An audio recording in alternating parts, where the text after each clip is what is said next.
All right. Hi, all. Welcome to week 9. This week, we're going to be talking about uh, how societies rank themselves socio-politically. We'll get into power.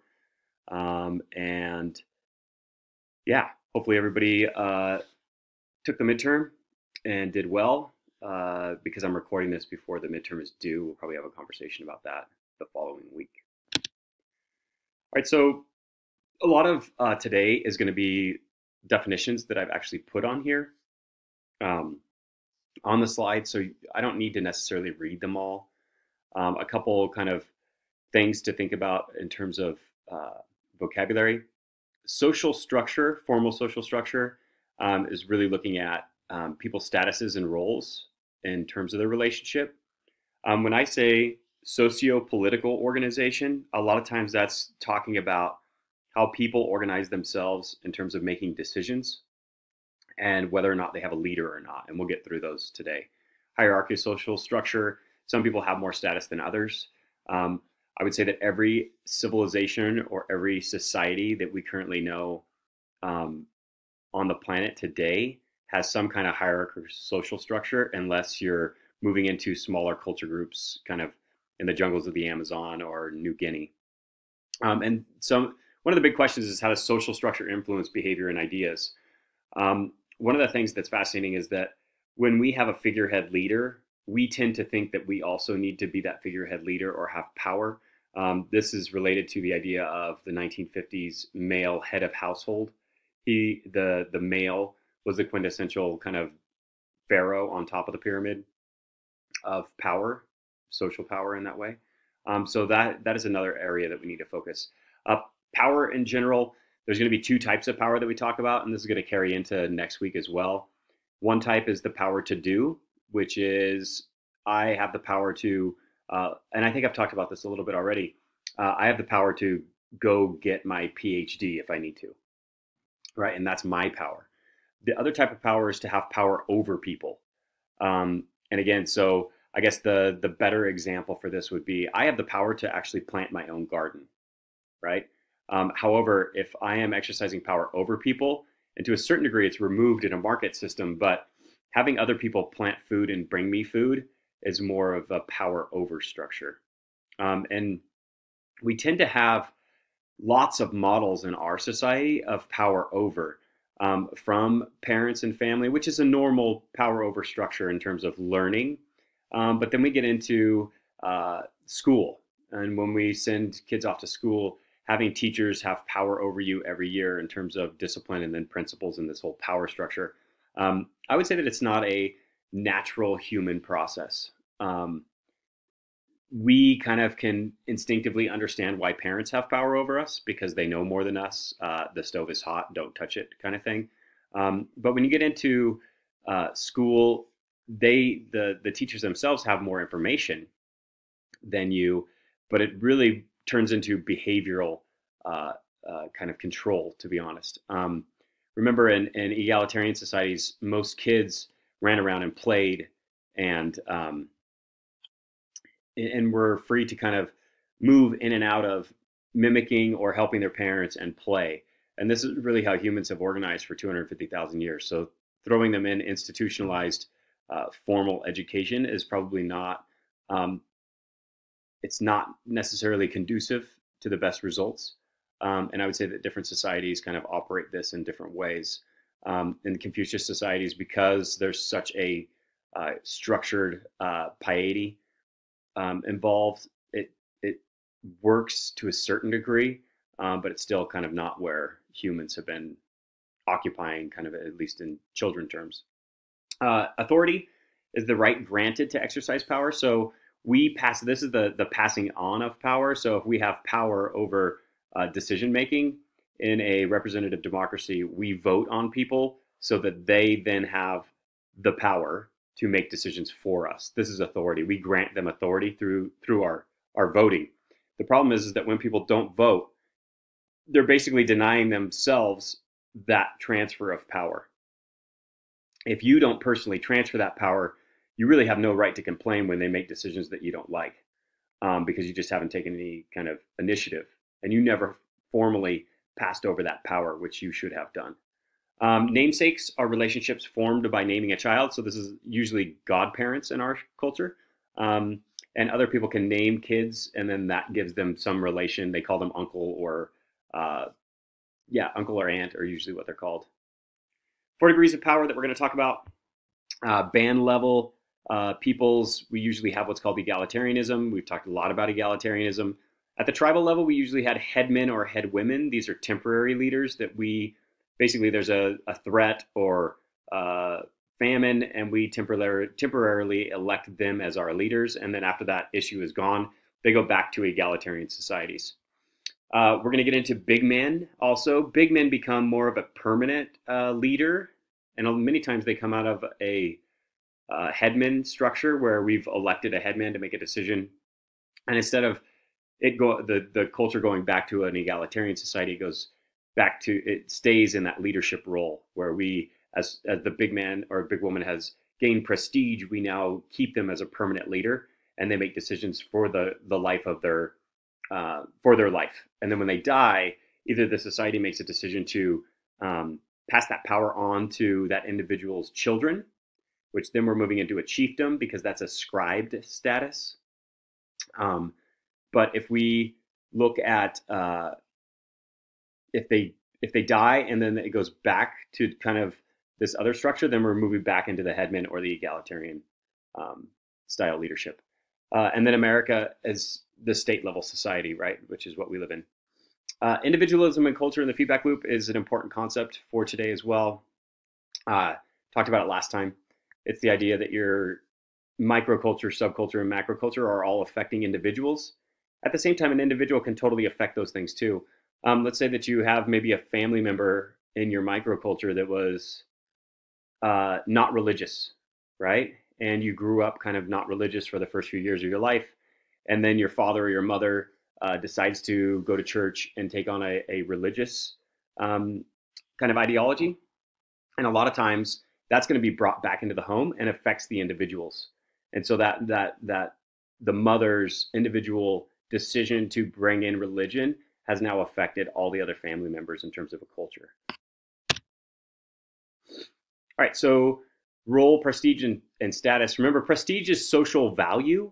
So again, if somebody does something big or important, we give them prestige. Prestige could lead to a status role.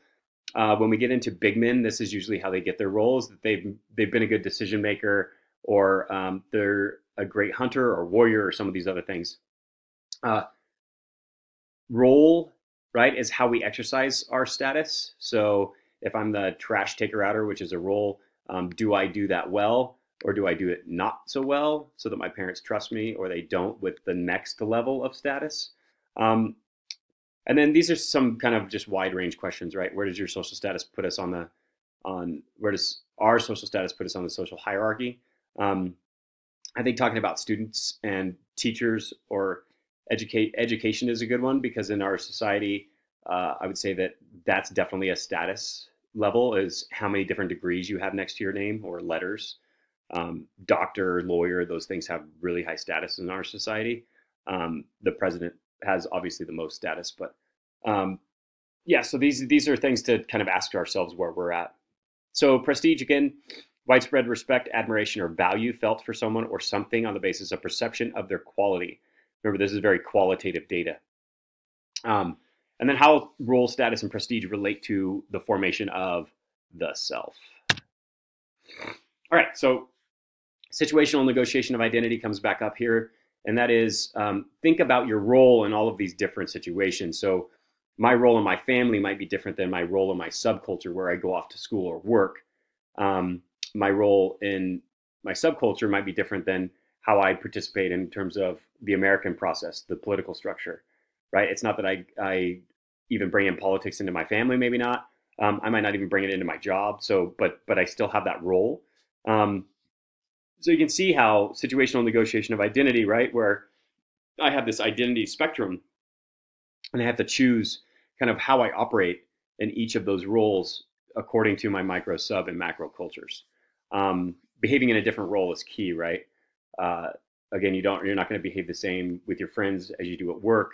And this is situational negotiation of identity. It's not two-faced. It's just us surviving in different social situations. Trying to be you all the time is an American cliche, right? Just be you. You're two-faced, and then this leads to some of these issues around Americans in a very set identity. We have other cliches that say things like go out and find yourself. Those are bad cliches because finding yourself is always a process. It's not any one kind of event that's going to say, oh, this is me and I'm going to stay me for the rest of our lives. That's not how it works. So this is also situational negotiation of identity is a key point to self and society. All right, cross-cultural views of status, other community members' view of you, right?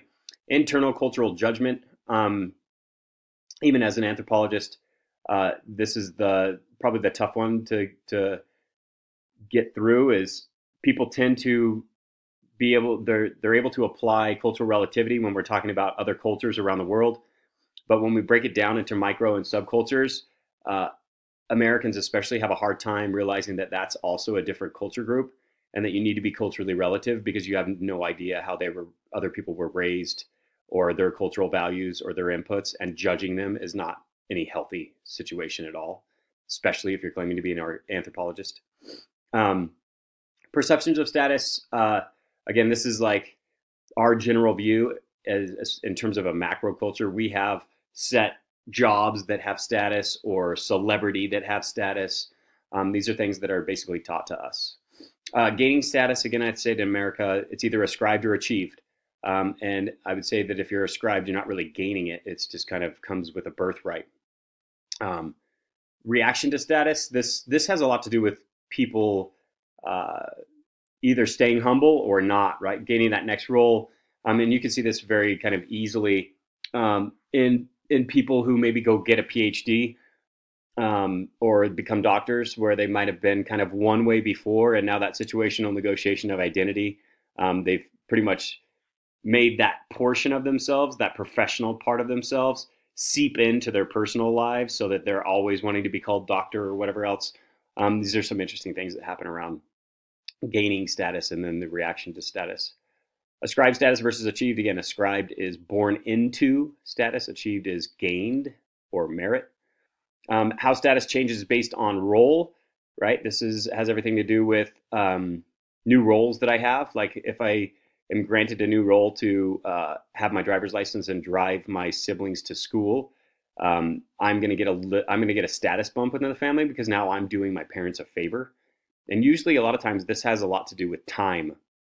If you are saving other people time so that they have more of their own personal time, you tend to get a status bump from people who have a higher status than you. Microculture and subculture status, these are very interesting kind of concepts, right? You may have parents that have very high status within their microculture because usually families operate that way, or even friend groups where they have kind of these leadership roles. But outside of that, then they go off to school and that's where their subculture is. They have no status. They're just another normal student that's in the classroom. But again, in America, I would say that many times people think that status should bleed over into their other kind of culture groups. This is a picture of Obama meeting the Emperor of Japan. He caught a lot of negative press from the conservative press, at least when he did this, because he bowed to the Emperor of Japan. And Obama was a son of a PhD anthropologist who probably taught him that cultural relativity is a thing and needs to happen. So just I would say a year ago, Trump met with the Japanese emperor and didn't bow because the conservative side of the news would basically say that you're the president, you have the highest status in the world, why are you bowing to anyone? So this is where we get into different perceptions of status, even in our own society. Obama did what he thought it was right in terms of cultural relativity, and then he caught, he definitely was critiqued for that. And then Trump responded to that and then didn't bow to the emperor when he met him. And I had predicted that this was going to happen just because this is how politics works really in our system. All right, so really quickly, politics and anthropology don't always mix. Ethical behavior, Occupy Wall Street. This goes a lot back to David Graeber and some of those issues around activism anthropology. And so make sure you study this slide.